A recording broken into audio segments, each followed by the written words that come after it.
হে বন্ধুরা, কেমন আছো তোমরা? আজকে তোমাদের জন্য নতুন একটা রেসিপি নিয়ে চলে আসছি, চাক ভাজি। আর সেটা কষি জালি চাল কুমড়ো দিয়ে করব।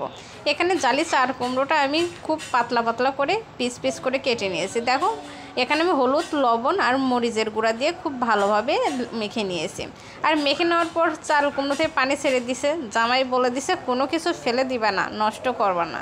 তো কি আর করার, আমি কি চাল কুমড়োর ভিতর মশলালা পানি ফেলে দেবো? সবগুলো মশলা মাখানো পানি চাল কুমড়োর মধ্যে দিয়ে দিয়েছি। আসলে ফেলে দিতে বলছে এমন না, চাল কুমড়োগুলো আমি হলুদ, লবণ আর মরিচের গুঁড়ো দিয়ে মাখানোর পর যখন পানি ছেড়ে দিছে একদম সাদা সাদা হয়ে গিয়েছিল।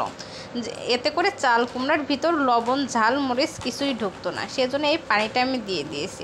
সাথে সামান্য একটু কর্নফ্লাওয়ার মিশিয়ে দিয়েছিলাম যেন চাল কুমড়াটা বেশ ভালো আর ঘন হয়।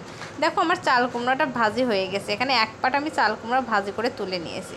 আর এই বাকিগুলো আমি তেলের ভিতর যে মশলাটা দিয়ে এসেছিলাম, দেখো তেলের ভিতর একটা মশলাও কিন্তু আর নাই, সবগুলো চাল কুমড়ার সাথে আটকে ধরছে। আর এর কারণেই চাল কুমড়ো ভাজিটা বেশি মজা লাগছে। গরম ভাতের সাথে এই চাল কুমড়ো ভাজি হলে সেদিন আর অন্য কিছু আর দরকার নাই। আর কচি চাল কুমড়ো ভাজি, এটার স্বাদ অন্যরকম হয়। যতই তুমি বড় চাল কুমড়ো দিয়ে চাক ভাজি করো, কচিটার মতো এমনটা স্বাদ পাবা না। আমি চাল কুমড়োটা বাড়ি থেকে নিয়ে আসছিলাম, আসার সময় বস্তার মধ্যে আচার খেয়ে চাল কুমড়োর অবস্থা বাজে হয়ে গেছিলো, তাই আর কাটা তোমাদের দেখালাম না। আজকের মতো বিদায় নিচ্ছি, আল্লাহ হাফেজ।